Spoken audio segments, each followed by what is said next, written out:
Welcome back to the channel. As promised and with Ellowyne's help, I've completed the full ensemble for the French Connection pattern. This tutorial today will take you through the final steps of the crossover Bolero jacket.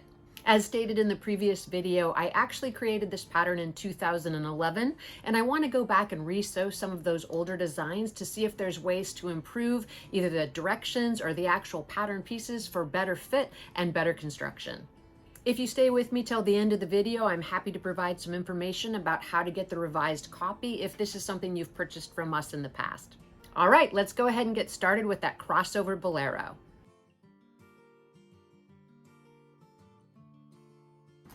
As we get started with sewing the final piece to the French Connection pattern, I wanted to show you our progress so far. So here's Ellowyne, and she's wearing the bustier that we created in another video. I whipped up the wrap skirt this morning. I thought the directions were super clear and the construction was really easy, but if you have any questions, please list that in the comment section below. So the final step for this pattern proof and this pattern reconstruction is to create the Bolero crossover jacket, and I'm just going to be using a quilter's cotton with a little bit of floral print, white on white for the inside, and then I'm going to just add a colored piece for the outside.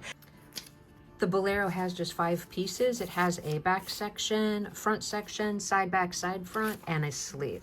I'm going to lay my pattern pieces out on the fabric, matching the grain line as indicated on each piece, get it cut out, and start our sewing process.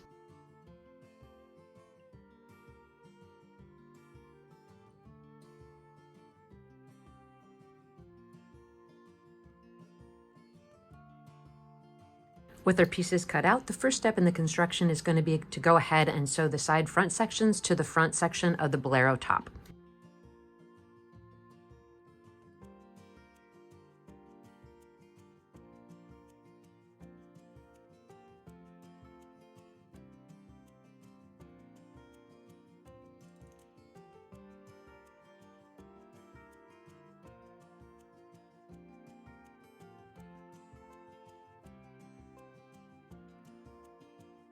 With the side front section sewn to the front section, we'll grab the back and sew the side back sections to it.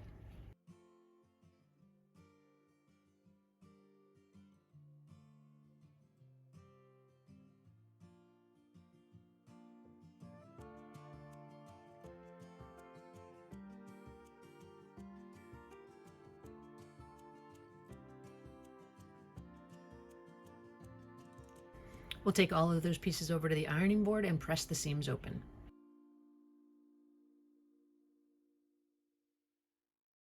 With the seams pressed open, we'll place the front sections to the back sections at the shoulder seams, and matching that seam, we'll sew them together.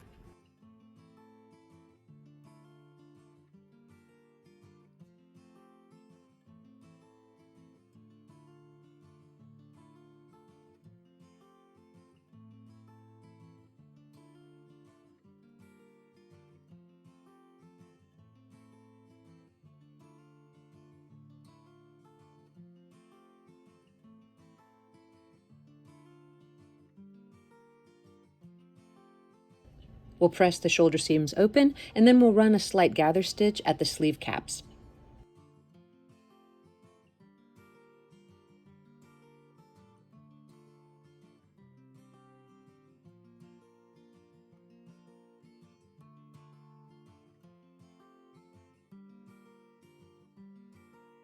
The next step is to grab those sleeves and gently pull the gather stitches at the sleeve cap.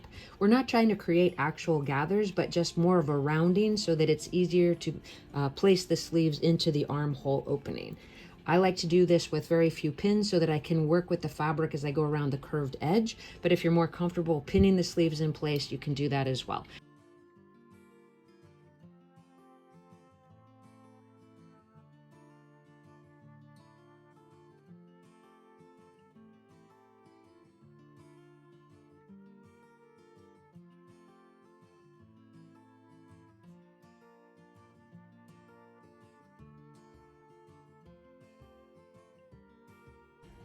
Once you have the sleeves installed, you just want to be careful to check both sides before you trim in towards that seam allowance. You want to make sure that you didn't create any unnecessary tucks or puckers and that everything looks to be good. off camera, I went ahead and constructed the lining to the jacket in the exact same way I did the exterior portion of the garment. So at this stage, we're going to place those two things right sides together with the lining side up.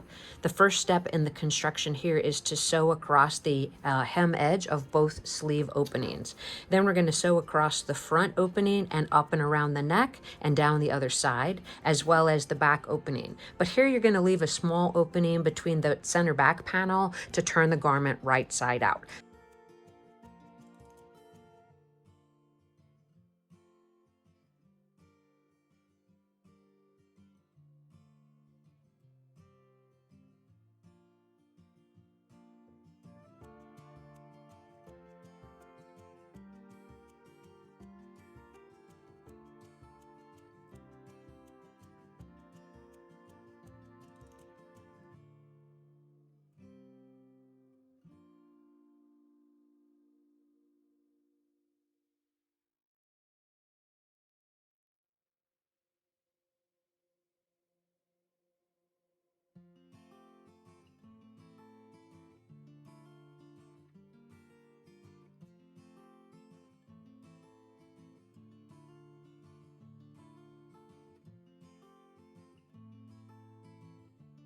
So with our lining sewn to the actual jacket, I just wanted to give a quick view so you can see where the stitches actually took place.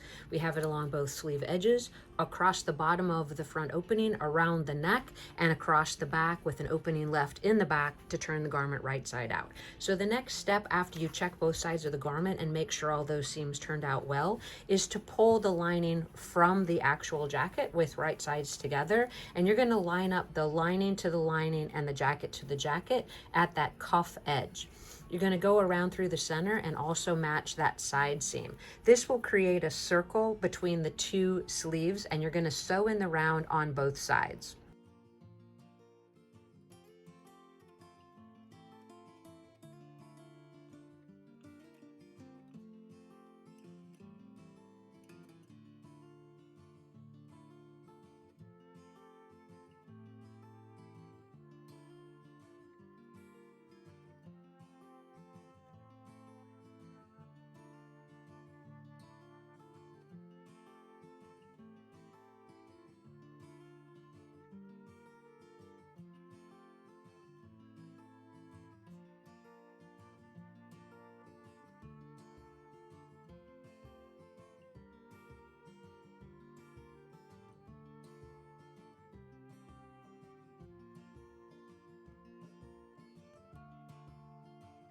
All right, so we have our two sleeve circles sewn, and we're going to take it over to the ironing board, check both sides, trim in towards the seam allowance, and turn the garment right side out through that back opening.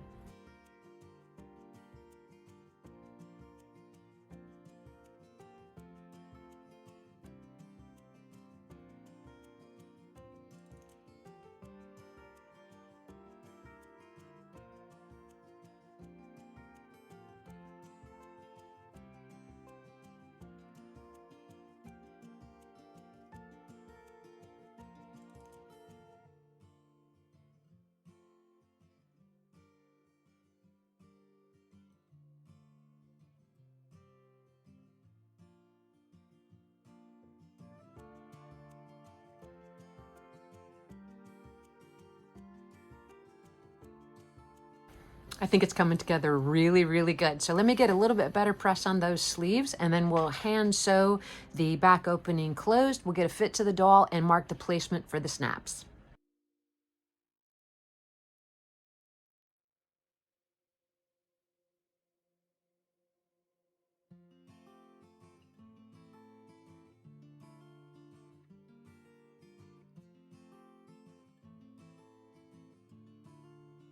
All right, so we have our Bolero getting a final fit onto our Ellowyne doll, and I think it turned out pretty well. I do think there's a couple of elements that I want to change on the pattern, so I will discuss that with you after we get those final photographs of the full outfit on our Ellowyne doll.